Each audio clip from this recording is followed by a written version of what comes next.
Hey guys, exam सत्र में आप सबका स्वागत है। लेकर आए हैं एक नया वीडियो जिसमें पॉलिटी के क्वेश्चंस दिए हुए हैं और सारे के सारे क्वेश्चंस आए हुए हैं।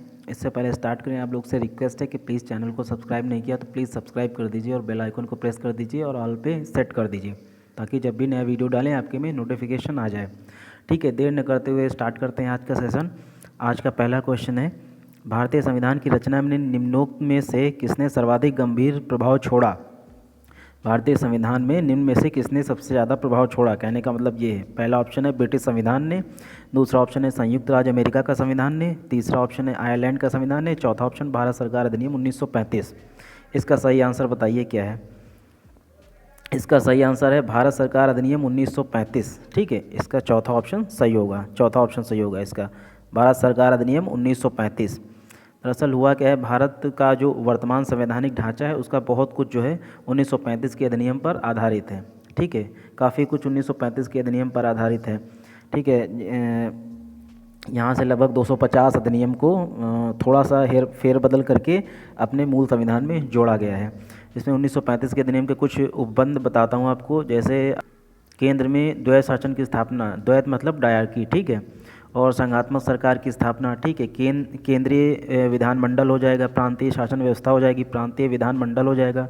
केंद्र एवं प्रांतों में शक्तियों का विभाजन, जो पावर का जो डिवीज़न होता है केंद्र में और राज्य में, वो चीज़ वो 1935 के अधिनियम पर आधारित है। ठीक है, और फेडरल न्यायालय, यही मतलब स्टेट का जो अलग है जुडिशरी और जो सेंट्रल की अलग है, सुप्रीम कोर्ट और हाई कोर्ट। ठीक है, ये सब सारे जो है 1935 के अधिनियम पर आधारित हैं। ओके, तो इसमें क्या है, 1935 के अधिनियम में 321 अनुच्छेद यानी कि आर्टिकल 321 आर्टिकल थे, ठीक है, 321। और कितने शेड्यूल थे, अनुसूचियाँ 10 थी। ठीक है, 10 शेड्यूल थे। ठीक है, इसमें 321 अनुच्छेद यानी कि आर्टिकल और 10 अनुसूचियाँ यानी कि शेड्यूल थे। ठीक है, नेक्स्ट अगला क्वेश्चन चलते हैं, भारत की संविधान सभा गठित करने का आधार क्या था। ठीक है, इंपॉर्टेंट क्वेश्चन है, थोड़ा हट के क्वेश्चन है। ठीक है, लेकिन सब सारे के सारे आए हुए हैं। भारत की संविधान सभा गठित करने का आधार क्या था। पहला ऑप्शन है भारतीय राष्ट्रीय कांग्रेस का प्रस्ताव, या दूसरा ऑप्शन है कैबिनेट मिशन प्लान 1946, या तीसरा ऑप्शन है भारतीय स्वतंत्रता अधिनियम 1947, या चौथा ऑप्शन है भारतीय डोमिनियन के प्रांतीय राज्य विधानमंडलों का प्रस्ताव। इसका सही आंसर क्या होगा बताइए। ठीक है, इसका सही आंसर होगा ऑप्शन दूसरा, कैबिनेट मिशन प्लान 1946। ठीक है, इसका दूसरा ऑप्शन होगा। ठीक है, कैबिनेट मिशन प्लान 1946। ठीक है, कैबिनेट योजना के अनुसार क्या हुआ था, 1946 में संविधान निर्माण के लिए संविधान सभा के सदस्यों का चुनाव किया गया था। ठीक है, जिसमें टोटल कितने सदस्य थे, 389 टोटल सदस्य। टोटल मेंबर कितने थे, टोटल मेंबर कितने थे, 389। ठीक है, 389 मेंबर थे जब संविधान सभा के लिए लोगों को चुना गया था, सदस्यों का चुनाव हुआ था, 389 मेंबर थे। ठीक है, अगला क्वेश्चन है, भारत की संविधान सभा का संवैधानिक सलाहकार कौन था। ठीक है, इसका बताइए। डॉक्टर राजेंद्र प्रसाद थे, BR अम्बेडकर थे, या सर BN राव थे, या श्री KM मुंशी थे। इसका सही ऑप्शन बताइए। इसका सही ऑप्शन होगा तीसरा, सर BN राव। ठीक है, संवैधानिक सलाहकार BN राव थे। BN राव मतलब बेनेगल नरसिंह राव, बेनेगल नरसिंह राव। इसका ऑप्शन तीसरा सही होगा, बेनेगल नरसिंह राव, बेनेगल बेनेगल बेनेगल नरसिंह राव। ठीक है, बेनेगल नरसिंह राव थे। ठीक है, अगला क्वेश्चन है, स्वतंत्र भारत की लोकसभा का पहला अध्यक्ष कौन था। इंपॉर्टेंट क्वेश्चन है, स्वतंत्र भारत की लोकसभा का पहला अध्यक्ष कौन था। ठीक है, इसका सही बताइए। हुकुम सिंह थे, या बलीराम भगत थे, या रवि राय थे, या GV मालवंकर थे। इसका सही ऑप्शन बताइए। इसका सही ऑप्शन होगा स्वतंत्र भारत की लोकसभा का पहला अध्यक्ष GV मालवंकर। ठीक है, गणेश वासुदेव मालवंकर। इसका ऑप्शन चौथा सही होगा। ठीक है, चौथा ऑप्शन सही होगा इसका, GV मालवंकर। अस्थायी संसद का गठन कब हुआ था, 26 जनवरी 1950 को अस्थायी संसद का गठन हुआ था। ठीक है, अस्तित्व में आई थी जो अस्थायी संसद है वो 26 जनवरी 1950 को अस्तित्व में आई थी। ठीक है, 17 अप्रैल 1952 तक चली थी। ठीक है, इसका सही ऑप्शन चौथा होगा, गणेश वासुदेव मालवंकर। ठीक है, अगला क्वेश्चन, भारत का पहला उप प्रधानमंत्री कौन था। उप प्रधानमंत्री मतलब deputy prime minister, deputy PM। ठीक है, भारत का पहला उप प्रधानमंत्री कौन था, सबको मालूम होना चाहिए। मोरारजी देसाई थे, वल्लभ भाई पटेल थे, गोविंद वल्लभ पंत थे, या देवीलाल थे। इसका सही ऑप्शन बताइए, भारत का पहला उप प्रधानमंत्री कौन था। पहले उप प्रधानमंत्री वल्लभ भाई पटेल थे। ठीक है, इसका ऑप्शन दूसरा सही होगा। ठीक है, वल्लभ भाई पटेल थे पहले उप प्रधानमंत्री। ठीक है, उप प्रधानमंत्री की संवैधानिक मान्यता कोई नहीं है, मतलब कि कॉन्स्टिट्यूशन में, अपने संविधान में इसके बारे में कोई आर्टिकल नहीं है, इससे रिलेटेड कोई आर्टिकल नहीं उप प्रधानमंत्री से रिलेटेड। ठीक है, इसीलिए इसकी संवैधानिक मान्यता कोई नहीं है। ठीक है, चौधरी देवीलाल एक ऐसे हैं, ये देवीलाल एक ऐसे हैं जो 2 बार उप प्रधानमंत्री बने थे। ठीक है, लेकिन ये पहले नहीं थे, ये 2 बार उप प्रधानमंत्री बन चुके हैं। ठीक है, अगला क्वेश्चन, भारतीय संविधान अपनाया गया था, इसका सही ऑप्शन बताइए। भारतीय संविधान अपनाया गया था 26 जनवरी 1950 को, या 26 जनवरी 1949 को, या 26 नवंबर 1949 को, या 31 दिसंबर 1949 को। देखो, इसमें अगर किसी ने कुछ भी नहीं पढ़ा होगा पूरा तुक्का मारेगा, अगर जिसने अधूरा पढ़ा होगा वो 2 ऑप्शन में कन्फ्यूज़ होगा। पहला ऑप्शन ये है, पहले में कन्फ्यूज़ होगा 26 जनवरी 1950, एक तो इसमें कन्फ्यूज़ होगा, और दूसरा 26 नवंबर 1949 एक इसमें है, इन दोनों में कन्फ्यूज़न होगी उसको। ठीक है, जिसने पूरा पढ़ा होगा उसको आंसर पता होगा। इसका सही ऑप्शन होगा 26 नवंबर 1949, इसका सही आंसर ये होगा 26 नवंबर 1949। देखिए, अगर अपनाया गया या स्वीकार किया गया या अंगीकार किया गया पूछ रहा है तो 26 नवंबर 1949 होगा।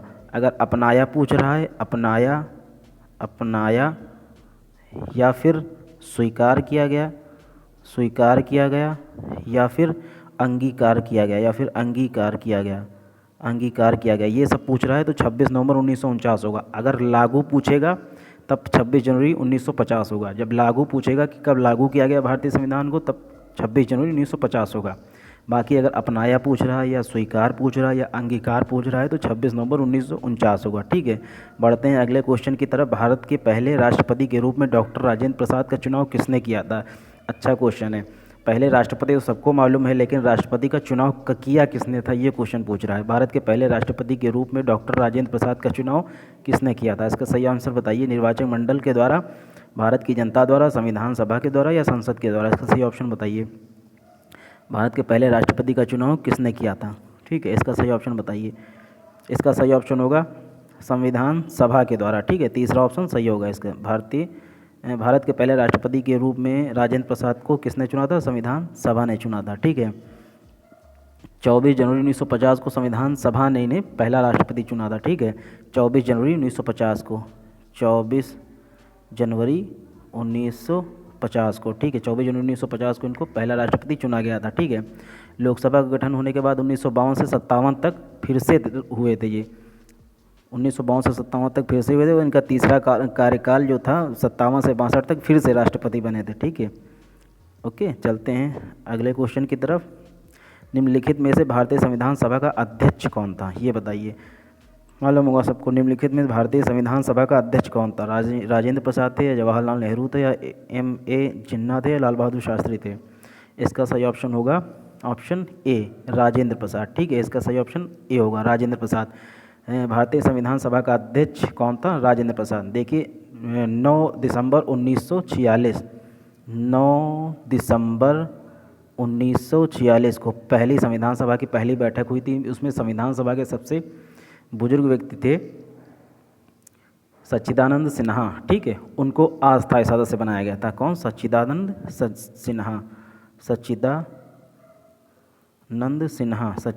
सिन्हा, इनको अस्थायी सदस्य बनाया गया था। फिर 11 दिसंबर को फिर से बैठक हुई। ठीक है, 11 दिसंबर को फिर से बैठक हुई, उसमें राजेंद्र प्रसाद को स्थायी सदस्य चुना गया था। ठीक है, तो इसकी डेट ज़रूरी है, इसकी डेट होगी 11 दिसंबर। ठीक है, इसकी डेट याद रखना, 11 दिसंबर। संविधान सभा का अध्यक्ष डॉक्टर राजेंद्र प्रसाद को 11 दिसंबर 1946 को चुना गया। ठीक है, अगला क्वेश्चन बढ़ते हैं। स्वतंत्र भारत में निम्नलिखित में से कौन सी महिला किसी राज्य की पहली राज्यपाल बनी? ठीक है, स्वतंत्र भारत में निम्नलिखित में से कौन सी महिला किसी राज्य की पहली महिला राज्यपाल बनी? ठीक है, इसका आंसर बताइए। इसका आंसर क्या होगा? ठीक है, इसका आंसर बताइए। भारत की पहली महिला राज्यपाल कौन थी? इसका सही ऑप्शन होगा श्रीमती सरोजनी नायडू, इसका पहला ऑप्शन होगा। ठीक है, श्रीमती सरोजनी नायडू।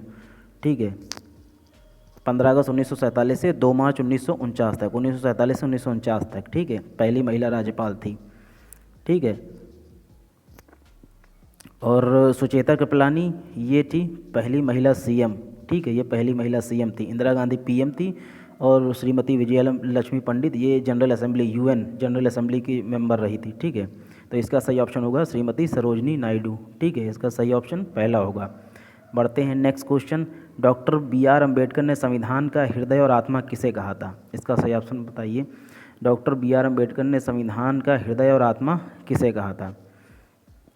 इसका सही ऑप्शन होगा या तो समानता का अधिकार, या शोषण के विरुद्ध अधिकार, या संवैधानिक उपचारों का अधिकार, या धर्म की स्वतंत्रता का अधिकार। इसका सही ऑप्शन बताइए। इसका सही ऑप्शन होगा तीसरा, संवैधानिक उपचारों का अधिकार। ठीक है, इसका सही ऑप्शन तीसरा होगा, संवैधानिक उपचारों का अधिकार। ठीक है, आर्टिकल किस में दिया हुआ है? ये आर्टिकल यानी कि अनुच्छेद 32 में दिया हुआ है। ठीक है, आर्टिकल 32, संविधान का हृदय और आत्मा, डॉक्टर बी आर अम्बेडकर ने कहा है। ठीक है, अगला क्वेश्चन है, भारत में दल रहित लोकतंत्र का प्रस्ताव किसने रखा था? भारत में दल रहित लोकतंत्र का प्रस्ताव किसने रखा था? जयप्रकाश नारायण ने, या महात्मा गांधी ने, विनोबा भावे ने, या एस.ए. डांगे ने? इसका सही ऑप्शन बताइए। दल रहित लोकतंत्र का प्रस्ताव किसने रखा था? इसका सही ऑप्शन होगा पहला, जयप्रकाश नारायण ने। देखिए, दल रहित लोकतंत्र के समर्थक जयप्रकाश नारायण भी थे, महात्मा गांधी भी थे, विनोबा भावे थे और एम एन राय भी थे। ठीक है, तो इसका लेकिन ये जो है ये प्रमुख थे, जयप्रकाश नारायण ये सबसे प्रमुख थे। तो अगर ये क्वेश्चन पूछता है भारत में दल रहित लोकतंत्र का प्रस्ताव किसने रखा था, तो प्रस्ताव जयप्रकाश नारायण ने रखा था। ठीक है, अगले क्वेश्चन की तरफ बढ़ते हैं। भारत की संविधान सभा किसके अनुसार गठित की गई थी? ये बताइए, भारत की संविधान सभा किसके अनुसार गठित की गई थी? साइमन आयोग के प्रस्ताव पे, या क्रिप्स प्रस्ताव पे, या माउंटबेटन योजना के तहत, या मंत्रिमंडलीय शिष्टमंडल योजना, या कैबिनेट मिशन योजना के तहत? इसका सही ऑप्शन बताइए। इसका सही ऑप्शन बताइए। देखिए, भारत के संविधान सभा किसके अनुसार गठित की थी? इसका सही ऑप्शन होगा मंत्रिमंडलीय शिष्टमंडल योजना। ठीक है, इसका सही ऑप्शन होगा मंत्रिमंडलीय शिष्टमंडल योजना, कैबिनेट मिशन के तहत। ठीक है, इसका पढ़ते हैं नेक्स्ट क्वेश्चन की तरफ। भारतीय संविधान की प्रारूपण समिति के अध्यक्ष कौन थे? ये बताइए, भारतीय संविधान के प्रारूपण समिति के अध्यक्ष कौन थे? ये बताइए, भारतीय संविधान के प्रारूपण समिति के अध्यक्ष कौन थे? भारतीय संविधान के प्रारूपण समिति के अध्यक्ष कौन थे? भारतीय समिति, इसका सही ऑप्शन होगा भारतीय संविधान के प्रारूपण समिति के अध्यक्ष डॉक्टर बी आर अम्बेडकर थे। ठीक है, बी आर अम्बेडकर, इसका ऑप्शन एक सही होगा। भारतीय संविधान के प्रारूपण समिति के अध्यक्ष डॉक्टर बी आर अम्बेडकर थे। ठीक है, अगला क्वेश्चन, संविधान के उद्घाटन के लिए 26 जनवरी को चुना गया था क्योंकि? इसका रीज़न बताना है। संविधान के उद्घाटन के लिए 26 जनवरी को चुना गया था क्योंकि इसको शुभ दिन माना गया, या उस दिन 1942 में भारत छोड़ो आंदोलन शुरू किया गया था, या फिर कांग्रेस ने इसे 1930 में स्वाधीनता दिवस के रूप में मनाया, या फिर चौथा इनमें से कोई नहीं, नन ऑफ दिस। इसका सही ऑप्शन बताइए। संविधान के उद्घाटन के लिए 26 जनवरी को ही क्यों चुना गया? इसका सही रीज़न होगा कांग्रेस ने इसे 1930 में स्वाधीनता दिवस के रूप में मनाया था। ठीक है, ऑप्शन तीसरा इसका सही होगा। ठीक है, प्रथम स्वाधीनता दिवस 1930 में ही मनाया गया था। ठीक है, कांग्रेस ने 1930 में ही प्रथम स्वाधीनता दिवस मनाया था। उसके बाद से लेकर आज़ादी तक जो है कांग्रेस स्वतंत्रता दिवस जो है 26 जनवरी को ही मनाती आई थी। ठीक है, इसीलिए जो है उद्घाटन के लिए 26 जनवरी को ही चुना गया था। ठीक है, अगला क्वेश्चन होगा है, संविधान की मसौदा समिति के समक्ष प्रस्तावना किसके द्वारा प्रस्तुत की गई थी? ठीक है, इसका ऑप्शन बताइए। संविधान की मसौदा समिति के समक्ष प्रस्तावना किसके द्वारा प्रस्तुत की गई थी? जवाहरलाल नेहरू के द्वारा, या बी आर अम्बेडकर के द्वारा, या बी एन राव के द्वारा, या महात्मा गांधी के द्वारा? प्रस्तावना किसने प्रस्तुत किया था? प्रस्तावना, या जिसे उद्देशिका भी कहते हैं। ठीक है, ये बताइए। इसका सही ऑप्शन होगा पहला, जवाहरलाल नेहरू के द्वारा। ठीक है, इसका सही ऑप्शन पहला होगा। कब प्रस्तुत की थी? 13 दिसंबर 1946 को। ठीक है, 13 दिसंबर 1946 को प्रस्तुत की थी। ठीक है, और संविधान सभा के द्वारा इसे स्वीकारा कब किया गया था? 22 जनवरी 1947 को। 22 जनवरी 1947 को संविधान सभा के द्वारा इसे 22 जनवरी 1947 को संविधान सभा के द्वारा इसे स्वीकारा गया था। ठीक है, बढ़ते हैं नेक्स्ट क्वेश्चन की तरफ। भारत के गणतंत्रीय दल की स्थापना किसने की थी? नंबूदरी पाद ने, मूलजी वैच ने, डॉक्टर बी आर अम्बेडकर ने, श्रीपद डांगे ने? इसका सही ऑप्शन बताइए। इसका सही ऑप्शन होगा भारत के गणतंत्रीय दल की स्थापना डॉक्टर बी आर अम्बेडकर ने की थी। तीसरा ऑप्शन इसका सही होगा। ठीक है, और कब की थी? 3 अक्टूबर 1957 को। इसकी डेट होगी 3 अक्टूबर 1957। ठीक है। भारत के गणतंत्रीय दल की स्थापना 3 अक्टूबर 1957 को हुई थी। ठीक है, अगले क्वेश्चन की तरफ बढ़ते हैं। भारत में कैबिनेट मिशन किस लिए भेजा गया था? इसका रीज़न बताना है। भारत में कैबिनेट मिशन किस लिए भेजा गया था? इसका सही ऑप्शन बताना है। पहला ऑप्शन है एक राष्ट्रीय सरकार स्थापित करने के लिए, दूसरा ऑप्शन है शक्ति के अंतरण के लिए, एक संवैधानिक व्यवस्था निश्चित करने के लिए, या तीसरा ऑप्शन है पाकिस्तान के लिए जिन्ना की मांग को स्वीकार करने के लिए, चौथा ऑप्शन है भारत को आज़ादी देने से इनकार करने के लिए। इसका सही ऑप्शन बताइए। इसका सही ऑप्शन होगा इसका सही सबसे सटीक आंसर ऑप्शन दूसरा बैठ रहा है, शक्ति के अंतरण के लिए एक संवैधानिक व्यवस्था निश्चित करने के लिए। यही ऑप्शन इसका सही होगा। ठीक है, भारत में कैबिनेट मिशन भेजने का प्रमुख उद्देश्य शक्ति के अंतरण के लिए एक संवैधानिक व्यवस्था निश्चित करना था, जिससे संविधान सभा का प्रारूप जो है स्थापित हो सके। ठीक है, दरअसल 1946 में भारत में राजनीतिक गतिरोध काफ़ी ज़्यादा चल रहे थे, जिनको समाप्त करने के लिए तत्कालीन ब्रिटिश पीएम थे क्लेमेंट एटली। ठीक है, उनका नाम था क्लेमेंट एटली। उन्होंने जो है 3 लोग को भारत में भेजा था। पहले कौन थे? भारत सचिव लॉर्ड पैथिक लॉरेंस। ठीक है, दूसरे थे व्यापार बोर्ड के अध्यक्ष सर स्टैफोर्ड क्रिप्स, और तीसरे थे नौसेना मंत्री एवी अलेक्जेंडर। ठीक है, 3 लोग से बनी 3 सदस्य की शिष्टमंडल को भारत भेजा था, जिसे कैबिनेट मिशन के नाम से जाना गया। ठीक है, ये 23 मार्च 1946 को भारत 23 मार्च 1946 को भारत और 2 अप्रैल 1946 को दिल्ली पहुंच गया। 2 अप्रैल 1946 को अपने कैपिटल जो है दिल्ली पहुंच गया। ठीक है, ओके, बढ़ते हैं नेक्स्ट क्वेश्चन की तरफ। अगला क्वेश्चन है, जिस संविधान सभा द्वारा भारत के संविधान का अधिनियमन किया गया उसके सदस्य कौन थे? पहला ऑप्शन है राजनीतिक दलों द्वारा नामित, या दूसरा ऑप्शन है विभिन्न प्रांतों के विधानसभाओं द्वारा निर्वाचित, तीसरा ऑप्शन है लोगों द्वारा सीधे निर्वाचित, या चौथा ऑप्शन है गवर्नर जनरल द्वारा नामित। ठीक है, इसका सही ऑप्शन बताइए। जिस संविधान सभा द्वारा भारत के संविधान का अधिनियमन किया गया उसके सदस्य थे विभिन्न प्रांतों की विधानसभाओं द्वारा निर्वाचित। इसका ऑप्शन दूसरा सही होगा। ठीक है, विभिन्न प्रांतों की विधानसभाओं द्वारा निर्वाचित। ठीक है, बढ़ते हैं अगले क्वेश्चन की तरफ। अगला क्वेश्चन है, भारतीय संविधान ने भारत को किस प्रकार वर्णित किया गया है? भारतीय संविधान में भारत को किस प्रकार वर्णित किया गया है? राज्यों एवं संघ क्षेत्रों का महासंघ है, या फिर एक राज्यों का संघ है, या फिर भारतवर्ष है, या एक महासंघीय राष्ट्र है? सही ऑप्शन बताइए। सही ऑप्शन इसका पता होना चाहिए, संविधान का सीधा और बेसिक क्वेश्चन है। ठीक है, इसका सही ऑप्शन होगा दूसरा, एक राज्यों का संघ है भारत। ठीक है, महासंघ जैसी कोई बात नहीं कही गई, एक राज्यों का संघ है। ठीक है, भारत एक राज्यों का संघ है, इसका सही ऑप्शन दूसरा होगा, संविधान में ऐसा कहा गया है। ठीक है, बढ़ते हैं नेक्स्ट क्वेश्चन की तरफ। भारतीय संविधान की प्रस्तावना में धर्मनिरपेक्ष सेकुलर शब्द निम्नलिखित में से किस में है, किस संशोधन में है बताना है। ठीक है, किस संशोधन में ये चीज़ बताना है। ठीक है, इसका सही ऑप्शन बताइए। भारतीय संविधान की प्रस्तावना में धर्मनिरपेक्ष शब्द निम्नलिखित में से किस में है? इसका सही ऑप्शन बताइए। इसका सही ऑप्शन होगा 42वें संशोधन में। दूसरा ऑप्शन इसका सही होगा 42वें संशोधन में। कब हुआ था? 1977 में। ठीक है, 1977। ठीक है, भारतीय संविधान की प्रस्तावना में धर्मनिरपेक्ष शब्द 42वें संविधान संशोधन में वर्णित है। ठीक है, 1977 इसकी ईयर होगा। ठीक है, बढ़ते हैं नेक्स्ट क्वेश्चन। तो 20 क्वेश्चन हो गए, आज का सेशन यहीं तक था। 20 क्वेश्चन हो गए हैं और काफ़ी ज़्यादा इंपॉर्टेंट और बहुत हट के क्वेश्चन थे, सीधे सीधे कॉन्स्टिट्यूशन या संविधान से रिलेटेड नहीं थे। ठीक है, 20 क्वेश्चन में आप अपने आप को जज कीजिए। ठीक है, स्कोर कीजिए आप अगर 16 क्वेश्चन कर पा रहे हैं। ठीक है, इसके क्योंकि क्वेश्चन थोड़ा हट के थे इसीलिए 16 वरना 18 तक जाता, आप कर ले जाते। कुछ क्वेश्चन थोड़ा हट के थे इसीलिए 20 में अगर आप 16 निकाल ले रहे हैं तो ये मान के चलिए आपकी तैयारी ठीक से चल रही है। आपको बस लगातार पढ़ने की ज़रूरत है। ठीक है, तैयारी लगातार करने की ज़रूरत है, ब्रेक लेने की ज़रूरत नहीं है। आप पढ़ते रहिए ऐसे ही। ठीक है, और तैयारी होती रहेगी और मॉक टेस्ट देते रहिए। तो जाते जाते आपसे रिक्वेस्ट फिर से कर रहे हैं, अगर चैनल को सब्सक्राइब नहीं किया प्लीज़ सब्सक्राइब कर दीजिए, बेल आइकन को प्रेस कर दीजिए, ऑल पे सेट कर दीजिए ताकि जो भी नोटिफिकेशन आएगा आपको शो होगा। ठीक है, तो चलते हैं, आज का सेशन यहीं तक था। मिलते हैं नेक्स्ट वीडियो में, तब तक के लिए बाय बाय।